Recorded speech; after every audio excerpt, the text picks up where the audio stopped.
Second to the last song that we'll do tonight. And so there's lots of interesting stories about Pete and Woody Guthrie, but Woody Guthrie was really a mentor to Pete, and he really credits Woody. I think one of his quotes is like, "I learned everything I needed to know from Woody Guthrie." And so they formed this group, and what this group did is they went around the country singing for labor organizations, for labor rallies, and giving Pete's, that their objective was to get the labor movement to sing. So, this is just kind of some of the history of that kind of early labor movement. During this period when they were singing is when a lot of these labor organizations were formed in the United States. The CIO was formed, and also this is the war period too. And Pete served in the military. He was in the Army, and he was trained as an aircraft mechanic first of all, but then they found out that he played the banjo, so they sent him to Saipan to play for the troops in the Far East. And he produced a lot of records. And it's interesting, before the U.S. entered the war, he was kind of against the war. He was against the draft. But then as soon as the U.S. entered the war, he fully backed the war and produced a pro-war album. And also at the time, another interesting thing is he married a woman named Toshi Ota. And her father was Japanese. And what's interesting about her family was that her father's dad, who lived in Japan, had translated Marx into Japanese.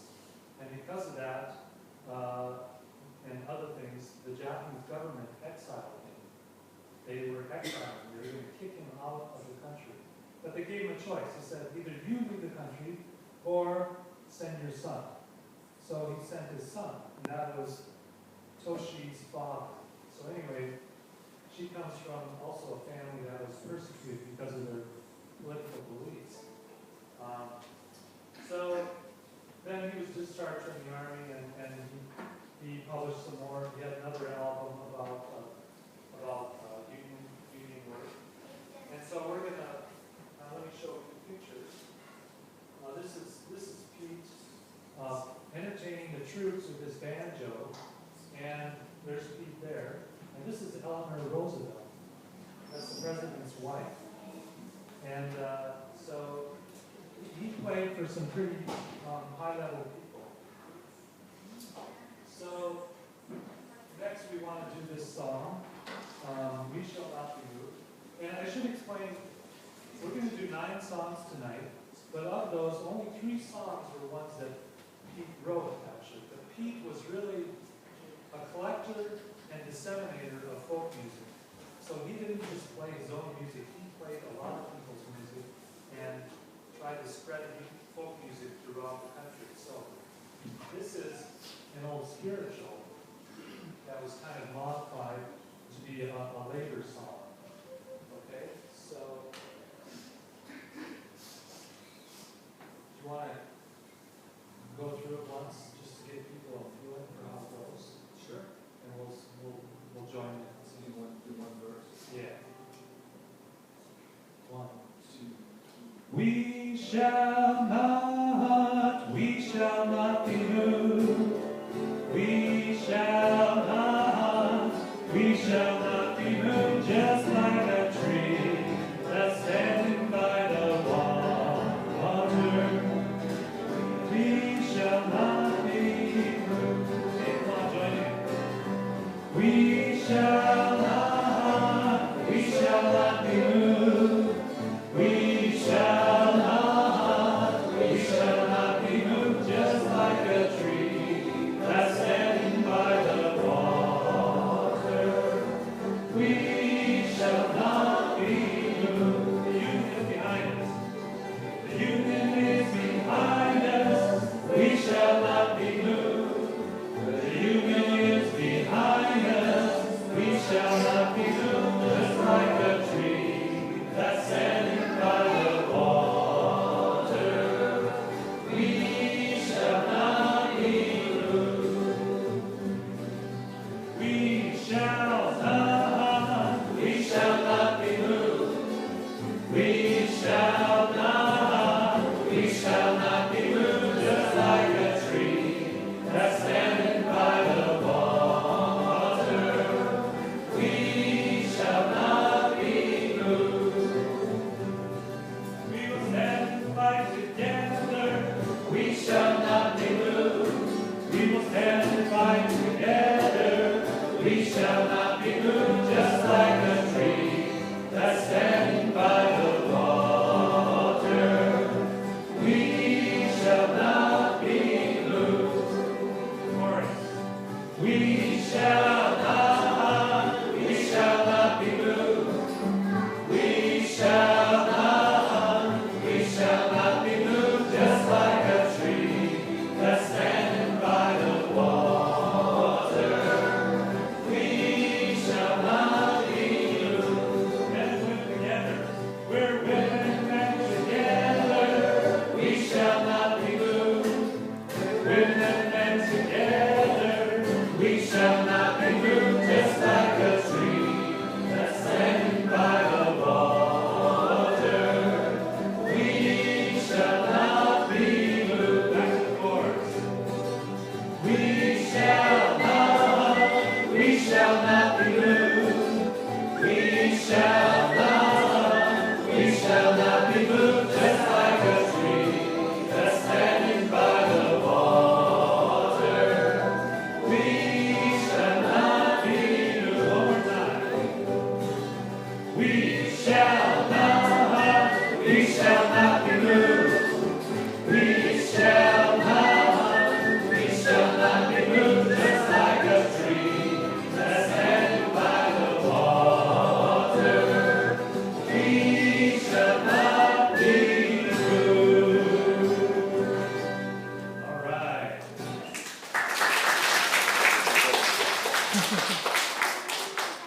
So the next movement we want to talk about is the folk music movement, which really Pete Seeger was one of the fathers of folk music, of the folk revival, and but he was also influenced by a lot of other people like Woody Guthrie and another person, this guy Big Bill Brunzi. And this is a favorite quote of Pete's that he liked to say when people asked him, "What's a folk song?"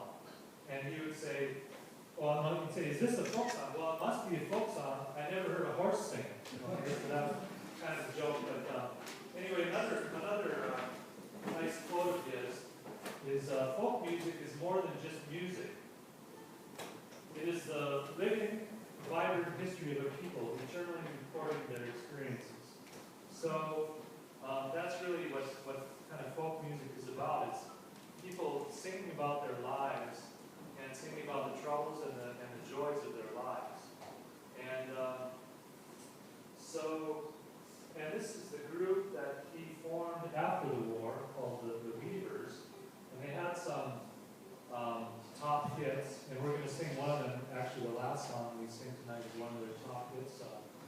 Good night, Irene. So I just wanted to point out some of the things that he did. He founded a lot of magazines and that talked about folk music, like this People's Songs, and then the Weavers were formed. And he also published an instructional booklet, how to play the five-string banjo. Actually, Charles told me that was the second instructional book he ever bought. Actually, I don't own that book, and you can tell by the way I play the banjo. I probably should buy it, but and then he recorded the Ida Hammer song. We're going to sing that later. And then he founded this other magazine, Sing Out, and then Good Night Irene was a hit. And the first recording of Where All the Flowers on another one of his most famous songs that we'll sing later. And then he founded this Newport Folk Festival, which is really the premier folk festival in the United States. And then there were some other, this Turn, we're going to sing that later, which is a group called the Birds. And he went on this world tour with his family, exploring global folk music. And he came to Japan. His wife was of Japanese descent, and was kind of exploring, different types of folk music from all over the world. And let me show some pictures. Well, this was his family. That's Pete sitting on his dad's lap when they're on their camping trip, bringing Mozart to the masses. This is really a kind of a crazy thing to do back in those days, but they were very idealistic and wanted to spread music to all people. And I think that's where Pete kind of got some of his ideas. The other thing is that about Pete is he was a great banjo player, and this was the banjo, the head of this banjo. He had this slogan: "This machine surrounds hate and forces it to surrender." He had that written on his banjo head. And actually, probably the inspiration for him having the slogan was Woody Guthrie. So Woody Guthrie had this slogan on his guitar: "This machine kills fascists." That's Woody Guthrie, okay? So I think that was kind of Pete's inspiration for doing that.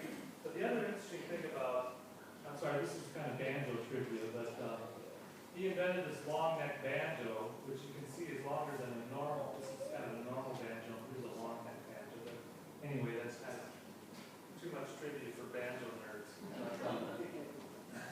And then these are the two magazines that he founded to kind of spread folk music. And this one's still in publication, actually. So, and this is the Hammer song that we're going to sing later. So, this is a picture from the Newport Folk Festival. There's some very famous people here in this picture. These three are Peter, Paul, and Mary. Okay, and famous folk singing group. This is Joan Baez. And this is Bob Dylan, and these are the three new singers, and that's Pete, and this is Peter Bickle. So some very famous people here at the New York Folk Festival, and actually I think Joan Baez and Bob Dylan got their start at the New York Folk Festival, and they were kind of introduced by Pete Seeger. And the other thing I want to tell you about Joan Baez, this is interesting for you guys. Guess what her first instrument was? Banjo. It wasn't a banjo. It was a ukulele. That's right. So, there might be a Joan Baez right here.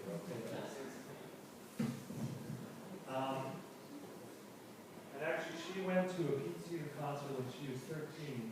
And so Pete kind of, he was a role model for a lot of folk singers that came after him. All right. So the next song that we're going to sing is a song that Pete got from South Africa. Okay? And this song, it had several names. The first song it had was I can't even pronounce it actually. And then it became Himaway, and you probably know it as Lion Sleeps Tonight. So it was first written, I think, in 1927 by a man named Solomon Linda. He's right here, this tall man. And then what happened was they made a record of this in South Africa. It was a big hit, and the record found its way to New York City,